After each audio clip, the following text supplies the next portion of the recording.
Do you ever wonder how great leaders in the community make things happen? When they encounter new, unexpected challenges like a pandemic, how do they continue to successfully make an impact? Welcome to That Sounds Terrific, the podcast that connects you with these amazing people. Get insights on what they do to meet their goals, find out how you can help them in their mission, and learn their methods so you can be more successful at what you do. Welcome to That Sounds Terrific with host Nick Koziel.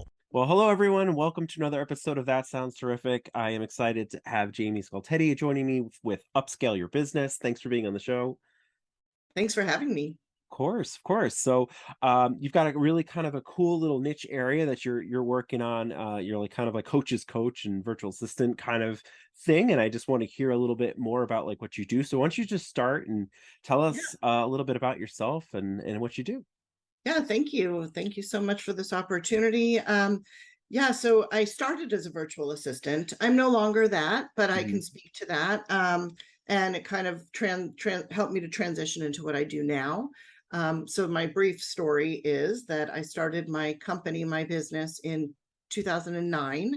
And I thought, I'll just have a web, and it was a virtual assistant company. Yeah. So I was doing that for people. My background is 30 years in corporate as an executive assistant.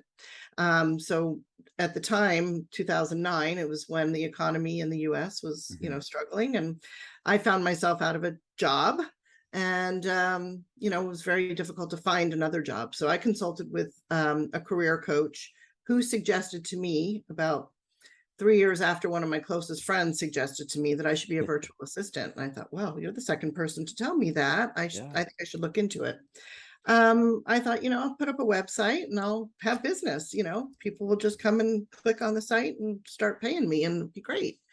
And that didn't happen at all. It was a big eye opener for me. I thought, so I had to learn and figure out how to kind of, as I call it, put my puzzle pieces together, figure out exactly how to market that business. I invested in myself. I paid mastermind coaches and groups and got involved. I knew I couldn't do it on my own. Like I knew that I didn't have the business or the entrepreneurial mindset really. I just was looking to replace my paycheck, if you will. Right. So the things that I started to learn and took on my own to implement started to work out for me. I started to find some great success. Clients were referring other clients, and I was doing great.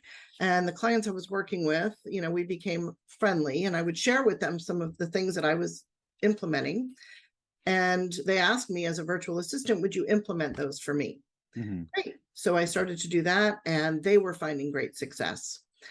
So over the years, I actually found in myself that I preferred to talk about the strategies rather than actually implementing them. That's very time consuming, and I just didn't really want to be doing for others in that way. But I did want to, I wanted to educate people on exactly what they should be doing. Fast forward to 2017, and I had a client that came my way, was referred to me. His name was Mark Canty, and he became my partner. He was my client. Then I hired him for some things at his specialty, and we found places that we could kind of, work together. And over the years, we've been developing programs together that have been really helpful for the clients that we work with. So I'm more of a marketing strategist. He's a clarity coach, and we've come together, and Upscale Your Business is what we've been able to put together and achieve great things. And our clients are doing great as well. So it's exciting. Yeah, that's awesome. And some of the best partnerships form that way, like as client, to business relationships, and then all of a sudden, like, wow, there's synergy here. Yes. Can you talk a little bit about that process for you and how that kind of came together, a little more detail? Yeah. So as I said, as a virtual assistant, I was putting together the strategies and I was implementing those strategies. But over time, they were having some success, but like not the success that I was having. And so really what got uncovered in that process was, maybe they're not as clear on a target market as they should be. Maybe they're not as clear on their offer as they should be. Like there was a lot of missing pieces that, I couldn't fulfill for them. I, would just take what was given to me as, this is what your business is. Let's go ahead and try to market that. Sure. And where Mark showed up was, I I could help your clients with that, because that's kind of what I do, is I help people find their unique capabilities, help them to realize that they need a more what we call a minimum, or Seth Godin Hmm. talks about minimum viable audience. Right. And Mark is really an expert at kind of helping people figure out where their unique competencies are and how they're uniquely qualified to serve a particular market.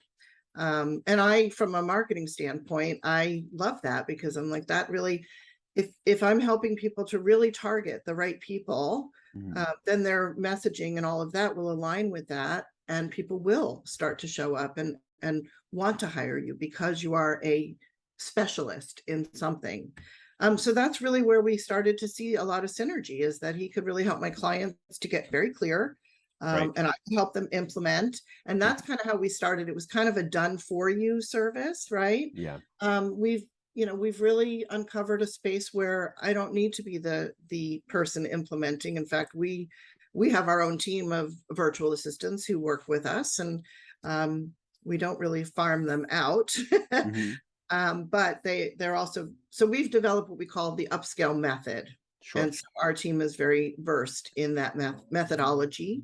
And that's, so now we have we have a 90-day program that we help people to, you know, define all of those things so that they're very clear on exactly who they help and what they do. Yeah, that's important to kind of know what your foundation is before you start kind of trying to implement things going into the project. I've worked with consulting on a number of like, small nonprofits, small businesses, and it becomes very clear when their vision or their mission is not exactly set the way that they want it. And it just kind of like spirals down from there, right? You can't move forward and make offerings or, even just like kind of know which direction you want to go in if you don't like have those core values set. So it's kind Yes. of neat that that happened to you, like where, you had a missing piece of the puzzle of things that you needed some assistance with. And then, like I said, like that person came in and kind of took that over for you. Showed up. And Yeah. we're so aligned in like our values, our morals, our our business ethics, if you will, our integrity. We have just a very similar viewpoint on things, so we don't really butt heads. Hmm. We have healthy arguments and debates, I would say, Sure. more an argument. And but yeah, we're very much aligned, so when people come to us, there's not like a, well, Mark says this but Jaimie says that, Right. and so it's confusing. We are very much enmeshed in exactly what our methodology is and what we stand for, what we believe in, and what Hmm. we know works. Yeah. So as you were saying about if they don't have that foundational aspect, that's step one in our program, is laying Right. your foundation. It's like, what do you truly want for your business, and who can you sell that to? Right. Who is going to want that? Yeah, Yeah. yeah. I mean, I work with a lot of people that way too, and myself, like I have the most trouble identifying like what is it that I really want, right? I'm Mm. really good at helping finding that in others. But then when I have to try to kind of take that looking glass and look at myself, not so good at that. Like when I was job searching, I was in that position that you were in, that you were talking about. That's a difficult position to be in, and to Yeah. kind of go, well, what do I want to do? Right. Yeah. So I can definitely relate to some of those probably emotions you're going through and those things. You're like, I just wanted to help people. That was my big broad statement. And Yeah. I had a number of coaches and other people say that is, that's just too vague. How do you want to help people? Right. How do you want to help So, them, and who is going to resonate with that? right. That's really the key. I talk to people all the time, and I'll say, I start with, who are your prospects? Who's your target market? And Hmm. most of the time I hear things like, I help women, and they go Hmm. into the symptoms that women are experiencing, right? So Right. I'm like, okay, let's get focused on just who women. So that's 50% of the population. So Hmm. that's great that you want to help women, but let's really get more focused. That's just way too broad. It, from a marketing standpoint, I always say, if you have several target markets, and many people could and should and probably, they have many target markets. I always say, perfect the Right. marketing around one of those.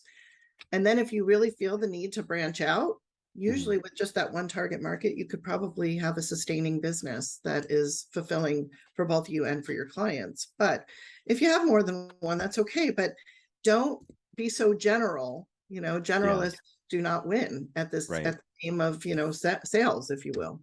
Yeah, no, I totally get it, and that's kind of like the approach that I have to, again, to the nonprofit sector too. Is like a lot of them want to start doing all the things.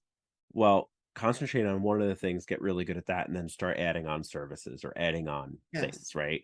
So, Yes. what's the kind of method that you start to kind of to identify your clients with? Like, what is, I guess, your sweet spot where you see most of your clients come from? We get most of our clients from LinkedIn.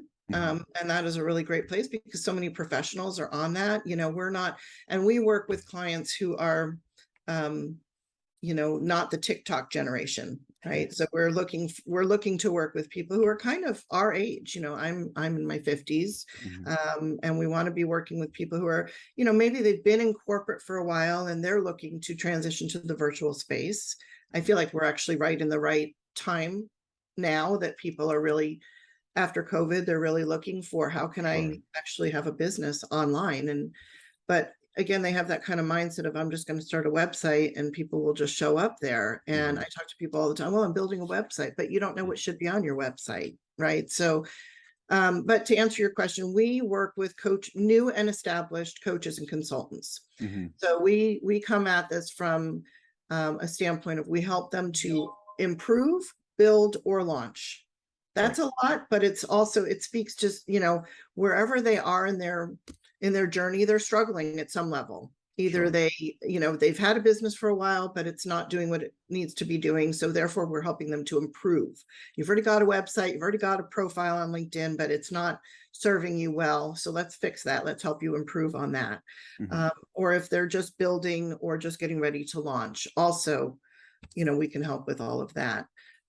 So yeah, we don't work with people who are kind of, ready to retire. They're done. They've reached a certain pinnacle and they're not going any further. And again, not the TikTok age either. So Well, and it's funny because I've been doing a lot of research around TikTok for clients of mine, and just getting addicted in a way. I know, me too, to be honest. But there's so much potential there, and what I like about it, I kind of learned on a recent webinar I was on.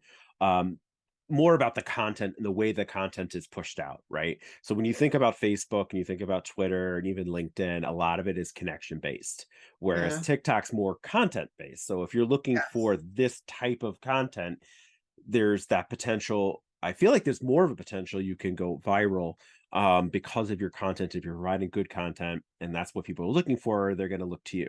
So there's this interesting space for business to live, right, in Yes. that kind of a world. And so I've been doing a lot of looking into that.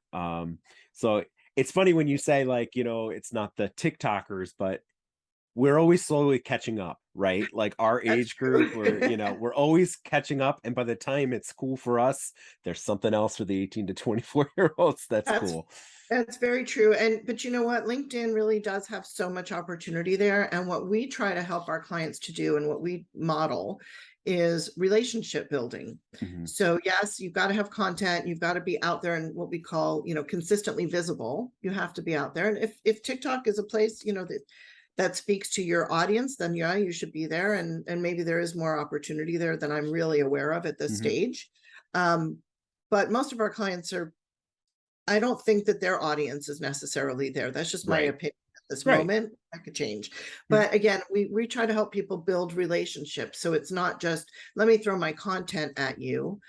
In fact, we do a lot of what we call permission-based marketing, Mhm. right? So not just, hey, go do this, go do that. It's more, would you like to know more about this? If so, let me know, and then I'll send you the thing. Sure. So it's not just, we're not just putting stuff into people's faces. We try not to do that. No, that makes a lot of sense, and you kinda go where your business is, right? So LinkedIn works for a lot of people. Yeah. I just brought that in as a side because 'cause I'm like, "Oh, it's just Yeah. Yeah. kinda timely." Um, Yeah. I know, and so I've been watching TikTok lately for some reason. I said to my son the other night, who's 17, I said, yeah, I can't stop watching TikTok. Like, what's yeah, going on? Like, I can't seem to, I feel like I'm in a trance. It's yeah. really, No, and it originally started because a friend of mine played guitar, and he's like, "Should I be on TikTok?" And I'm like, "I don't know. Well, let me look into it." Yeah, And like the answer was totally yes. So like there's yeah, so much creativity around it, and you can do yeah. your lessons on there, and you can get, more people interested. So, but like I never thought it was bigger than that. And it's just only recently that, I've had a couple people say like it's more than just that. And you can even take the videos and bring them onto LinkedIn or into Instagram, and Mhm. they got the editor built in. It's just interesting. Yeah. Never thought I'd think of it that way. So I'm like trying to kind of experiment a little bit more with that. Yeah, this is a good discussion. I Yeah. like that you brought that up. Yeah. Yeah, for sure. So, all right. I like say I'm interested in, taking the first step. Like, what do I have to do? Like, Yeah. to hire you, right? Well, I mean, there's lots of answers to that, but one thing I Sure. would suggest to people really is to take our assessment. We have what we call an inbound marketing assessment. Mhm. It's on our website, upscaleyourbusiness.com. And actually, if you just type that in and then hit /assessment, you could just type that right in. Mhm. Um, it is a self-guided assessment, takes about 5 minutes to do, and it will really open your eyes to a lot of things that many people we know are overlooking. Mhm. So I say, people will get a lot of ahas from that. Mhm. At the end of that, they get a personalized score and some helpful suggestions, right? And of course, one of those suggestions is to meet with us. Sure. But it's a really great place to start, is what your question was. It's Yeah. really a good place to kind of get the awareness that maybe you're not, oh, you're struggling, but you don't know why, Right. right? So it will kind of open people's eyes and go, yeah, that makes sense. I haven't thought of that. That's something I've been overlooking. There's a lot of mindset questions in there as well. I think it's highly worth doing, and it's a great first step. So Sure. of course I would say, go book a call, go to the work with me page on the website. You can do that as well. But that's what I would suggest, sort of an interactive, get some feedback immediately. And if you so desire, you'll be invited to book a call with Yeah. us. Cool. So, and coaches need a coach, right? And so that's kind of like what I started with at the very beginning is you're kind of the coach's coach, right? Yeah. And Yeah. helping them to, identify some things in their business plan that maybe needs improvement or work, or Well, just a plan to begin with, right? Well, Um, there's a lot of coaches who coach coaches, so like sure. that's a very common thing. It's almost saturated at this point. I find that myself. I get a lot of messages Yeah. flown at me, but most of them are coming at me going, you know what? Do you need more leads? Need more leads, clients? Blah, Hmm. And I think what we do is very unique in the fact that we help people actually build a business around Sure. coaching. It's not just about getting leads. That, if your website doesn't make sense, Hmm. if your LinkedIn profile doesn't make sense, then people are not going to resonate with what you've got going on. So you need the foundational aspects that we were talking about. Right. And that's really where we're unique and different. And we're not just, coaches coaching coaches. We really come at this from an entrepreneurial mindset, if you will. We help people to get that mindset into what it takes to build a business. Right. And we Yeah. just specialize in coaches. Yes. Yeah. No, but I was just going to say it's a system, right? And, Yes. and when you think about coaching, the people usually are really good interpersonally, right? Talking with one another and kind of listening and offering suggestion. But again, like I am one of those people that I don't take my own advice sometimes, right? So it's good to have a business like yours to help the people that are helping people. Right? There you You're like go. the middleman for the coaching. Yeah. So Yes. without you, you're not like centering everybody. So I think that that's awesome. I think, Thank you. again, the show's called That Sounds Terrific. And I wanted to bring in a terrific person when it came Yeah, to like, establishing a great system for coaches and business in general. Um, thank you. so how like um I know part of the show I try to talk about like how people can help you, right? So how can someone like me or someone else help you in your business? I mean, referrals are always welcome. We work with coaches and consultants, like I said. Sure. That's our specialty. That's our unique, not to say that we can't help people with in other industries, but that's Right. what I tell people, find one, make that your sweet spot, make people resonate with that. Um, so how can other people help us?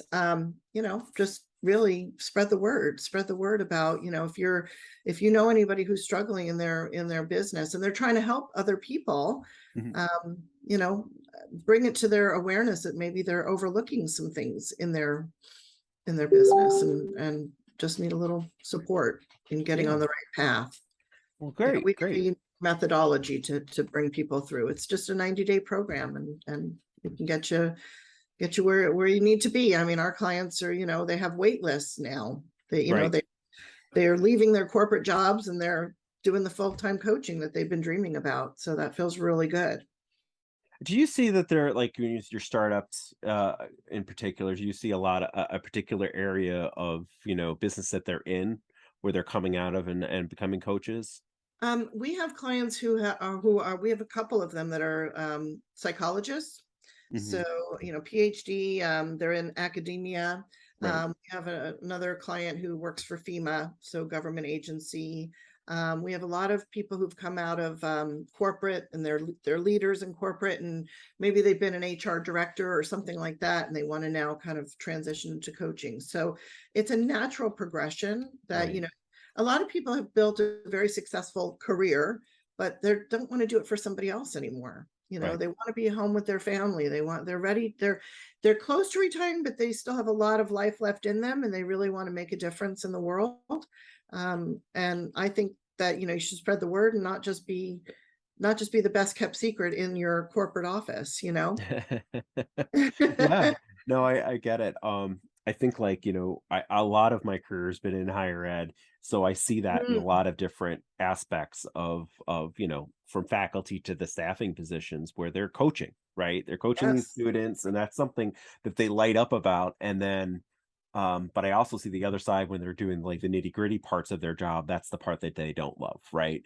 So it was just, kind of self-affirming, I guess, in a way, to Yeah. hear you say that a lot of them come from academia.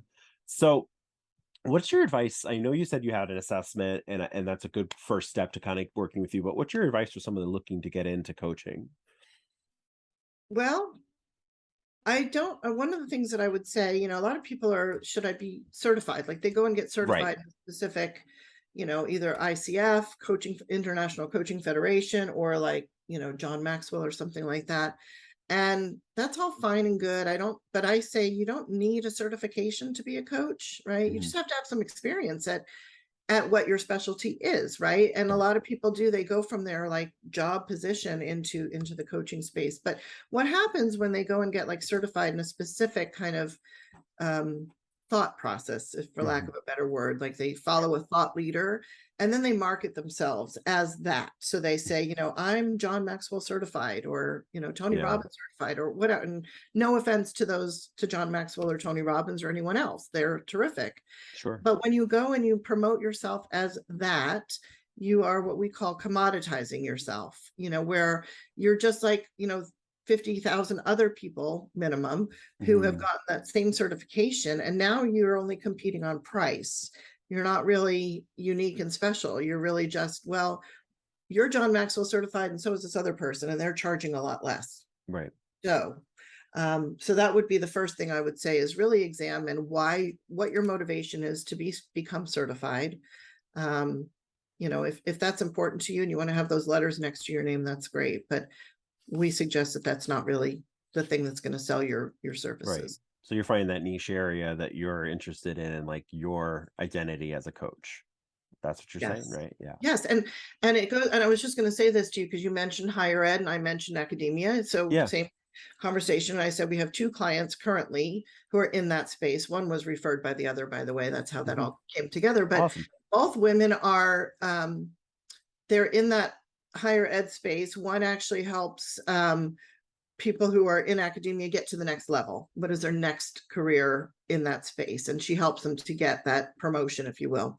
The other coach that we work with helps professors, et cetera, faculty to get media, public relations, helps them to Sure. promote themselves. So, but what's common with those two is that they've walked their walk. They've done exactly what they're teaching. And so that's the best space to go into, is when, you know, like, I didn't start out doing what I'm doing, but Mhm. I have all the bruises from the years of struggle in my business that I'm now able to say, okay, I've learned this, I'm going to take this and apply it and actually, you know, help other people to do that, the thing that Mhm. I've overcome. And so that's really what I would be my advice to anyone looking to be a coach, is don't just pick something out of the air, you know, Right. really seek into your heart and what you know and what you could teach on, how Yeah. you can make a difference. And your story is what's going to actually propel you forward. Your Sure. own advice, your own experience. Yeah. Yeah, and you bring up something else that I just thought of, like, with wealth managers. All right. So when you think about how, you know, coaches all have there's hundreds and thousands of people you can coach, right? Wealth managers, there's hundreds and thousands of people that have money. Yeah. Right? So, but the really good ones find that niche area that they're good at. And I have a friend who, like, came from higher ed and is doing wealth management, and not all of her clients, but a lot of her clients are from that sector, from that area, because she knows what they're going through and how the best ways to save money or invest money with coming from that. So there's this cool little correlation between, like, coaches and wealth managers, because Yeah. finding that speciality and not just saying I'm looking for the guy that has, millions of dollars. I'm looking for, single moms who, work in healthcare and, have to have some help with their finances. Right. I love that you just said that, because it actually brings up our client Stacy. She works for FEMA, Mm. so government agency, and she wants to be coaching women who are in what she calls, and I know that this is a term that's, you know, common out there, but the sandwich generation, right? So Mhm. they're dealing with young children. They have young children at home, and they have aging and ailing parents, and so Right. they're in that what she calls the sandwich generation. Well, how do you market to that? Right. Mhm. So one of the, you know, kind of thoughts that we, you know, helped her to correlate was, you know, let's help you to market to other women who are in that government sector, you know, Mhm. that we can actually start helping you to build that relationship with those women in that space, because you can relate, same Mhm. kind of career path. And then you start to open up, you build that relationship, you open a dialogue, and you find out if they're in that sandwich Mhm. generation. And Right. that's where you open the dialogue. So that's why LinkedIn is like a treasure trove of, like, you know, yeah, you may want to be helping, you know, teenagers. Well, who has teenagers? The parents who are working, right? So, Mhm. but you can't just go to them and go, hey, do you have a teen that, like, needs help? You know, it's about the relationship that gets built out of that, the commonality, if you Mhm. will. And then you open up a space of, like, you know, even more commonality. Right. And that's where relationship building becomes business building. Right. And those are your referrals. So who else knows single moms? The ones that are, working are the single moms, right? Yeah. And they can refer you after you do a good job at kind of guiding or helping them, right? Yes. So all cyclical makes sense. Yeah. Yeah. Um well, I'm gonna ask that really, like, hard question now Oh, that stumps everybody, because it's like, what else is there that I haven't asked you, right? That you want to share and make sure you get across to the audience. And while you're thinking about that, um, I just want to tell the audience we're going to have, all of Jaimie's contact information in the info session of our show notes, and we'll have a link to that assessment as well. That'll be a cool little thing to have in there, so you can check oh, that out, and be sure to follow her on social and connect with her if you're interested in learning more about what she does and upscale your business. Right. yes. Thank So, you. was there anything we missed that we didn't touch on that you definitely want to touch on? And just, you know, I'll go back to what I said in the beginning, which was that I had a website and I thought people would just flock to it. And I think a lot of people out there can resonate with that. And they're questioning why things are not moving forward. And I can tell you, because I look at websites and LinkedIn profiles and all that daily. And I Hmm. talk to lots of people, and I can pinpoint exactly why they're struggling within 2 seconds of looking at their website or their LinkedIn profile. So, you know, don't just think, and don't feel sorry for yourself if, like, you know, things are not going the way that you want them to go. There's a reason for it, and there's things Hmm. that you can do to fix those things. So, you know, get in touch with me. I'll point out some things to you in a call, and it'll open your eyes a little bit. And certainly we would love to help you to, you know, get get to that next level and have your website actually do the heavy lifting for you. Yeah. Well, thank you so much for being on the show. You've been a terrific guest. I've loved the service. Okay. And I really appreciate having you just explain a couple ways that people can kind of improve themselves. You do some terrific work. So thanks for being here. Thank you for the invitation. It's been really fun. Thank you. It's been a joy.